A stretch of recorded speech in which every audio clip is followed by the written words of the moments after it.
যুদ্ধ বিধ্বস্ত সুদান থেকে নয়াদিল্লি পৌঁছলো ভারতীয় নাগরিকদের প্রথম দলটি। অপারেশন কাবেরীর মাধ্যমে এদিন ৩৬০ জন ভারতীয় নাগরিক দেশে পৌঁছালেন। ভারতীয় নাগরিকদের দেশে পা রাখার ছবি টুইট করেছেন বিদেশ মন্ত্রী এস জয়শঙ্কর। সঙ্গে ক্যাপশনে তিনি লিখেছেন, ভারত তার নিজের মানুষকে স্বাগত জানালো।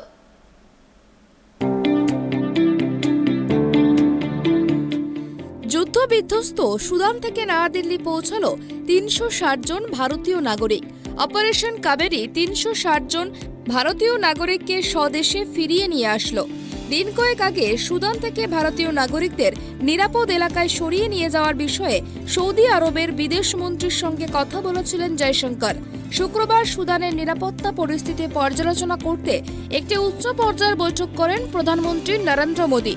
তারপরেই শুরু হয় অপারেশন কাবেরী। ভারতীয় নাগরিকদের নিয়ে বিশেষ বিমানটি নয়াদিল্লি ইন্দিরা গান্ধী আন্তর্জাতিক বিমানবন্দরে নামার সঙ্গে সঙ্গে চারিদিক মুখরিত হয়ে ওঠে ভারত মাতা কি জয় স্লোগানে। পিএম নরেন্দ্র মোদী জিন্দাবাদ, ভারতীয় সেনা জিন্দাবাদ স্লোগানে শোনা যায়। সুদান থেকে ফেরা এক ভারতীয় জানিয়েছেন, ভারত সরকার তাদের অনেক সাহায্য করেছে। তারা যে নিরাপদে দেশে পৌঁছেছে এটা খুব বড় একটা ব্যাপার, কারণ এটা অত্যন্ত বিপজ্জনক ছিল। তিনি প্রধানমন্ত্রী নরেন্দ্র মোদীকে ধন্যবাদ জানান এবং ভারত সরকারকেও ধন্যবাদ জানান। সুরেন্দ্র সিং যাদব নামে আরেক ব্যক্তি জানান, তিনি একটা তথ্য প্রযুক্তির প্রকল্প নিয়ে সেখানে গিয়েছিলেন। যুদ্ধের জেরে আটকে পড়েছিলেন তিনি। ভারতীয় দূতাবাস এবং সরকারের অনেক সাহায্য পেয়েছেন তিনি। জেদ্দায় এখনো প্রায় 1000 ভারতীয় আছেন। সরকার দ্রুত তাদের দেশে ফেরানোর ব্যবস্থাও করছে। Thankful to India government, and India has done really such a good work and job. Also Saudi has made very nice job, and हम लोगों को पूरा इंडिया सरकार से बहुत अच्छी तरह से मान पान मिला है और good arrangement. Really salute to Narendra Modi ji and Jaishankar ji. Actually हम लोग बिजनेस पर्पज से गए थे सूडान, और मेरा 14 का फ्लाइट था इवनिंग का, बट समहाउ बिजनेस के लिए एक्सटेंड किया और 15 मॉर्निंग से बॉम्बार्डिंग कंटिन्यू स्टार्ट हो गई। हम होटल के सामने से सब कुछ देख रहे हैं। Mainly thank you to Indian army, Narendra Modi ji, Jaishankar ji and all the government employees. So back to come in India. और हम लोगों को, मुझे ऐसा लगा था कि मेरी लाइफ ख़त्म ही हो गई। यहाँ आके अभी मुझे अच्छी सी फीलिंग भी आ रही है। थोड़ा मेंटल स्ट्रेस है, but okay, but thank you everyone, thank you. We went for a major technological transformation project for MTN, like one of their major telecom service provider.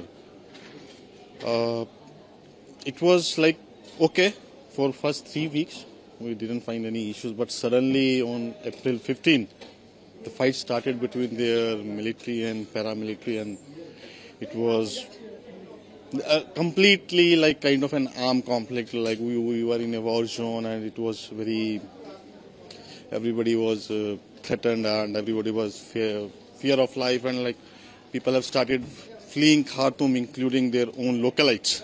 It's not just that foreigners wanted to leave, even that localites have started fleeing the Khartoum. That is the current situation in Sudan. Then a couple of governments started evacuating their own citizens, where the Indian government is currently only the government that has put more focus on citizens also, including the diplomats. If you go to the developed world countries, they have primary focus on diplomats. Once the diplomats are out, only then they are focusing on citizens, but our government is focusing on citizens also. Initially there was, yes, issues from that in the Sudan to reach to the nearest port of exit towards India. Even we had to pool ourselves to get the buses to the port of Sudan because of the high demand.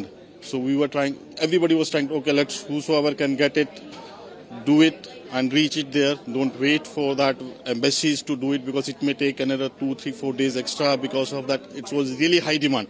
The buses were really high demand to reach from Khartoum to port of Sudan. Fine, that was done. There were some hiccups there. The people had volunteered to help the team. Even some of my colleagues, they volunteered to prepare that list, prepare the data, who is coming in, who is going out. Finally, we were airlifted using our own Air Force cargo aircrafts to Jeddah, and from Jeddah it is with the help of Saudi governments we are finally back. সুদানে আটকে পড়া ভারতীয় নাগরিকদের সেই দেশ থেকে উদ্ধার করার অভিযানের নাম দেওয়া হয়েছে অপারেশন কাবেরী। সোমবার মার্কিন যুক্তরাষ্ট্র এবং সৌদি আরব মধ্যস্থতাকারী হিসাবে সুদানের যুযুধান দুই পক্ষকেই 72 ঘন্টার জন্য যুদ্ধবিরতিতে রাজি করিয়েছিল।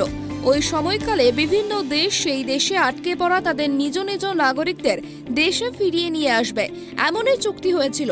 তবে কার্যক্ষেত্রে যুদ্ধ কখনোই থামেনি বলেই জানা গিয়েছে। এরই মধ্যে সুযোগ বুঝে ভারতীয় নাগরিকদের নিরাপদ এলাকায় সরিয়ে নিয়ে যাওয়ার কাজ শুরু করে ভারত সরকার। এই উদ্ধার অভিযান পরিচালনার জন্য সৌদির রাজধানী জেদ্দায় একটি বিশেষ কার্যালয় স্থাপন করা হয়েছে। প্রথমে প্রত্যেক ভারতীয়কে সুদান থেকে নৌবাহিনীর জাহাজে করে নিয়ে যাওয়া হচ্ছে জেদ্দায়। সেখান থেকে সামরিক মালবাহী বিমানে করে দেশে ফিরিয়ে আনা হচ্ছে ভারতীয় নাগরিকদের। উদ্ধার অভিযানে তদারকি করতে বিদেশ মন্ত্রকের রাষ্ট্রমন্ত্রী ভি মুরলীধরন বর্তমানে জেদ্দায় রয়েছেন। Bureau report, tribe TV.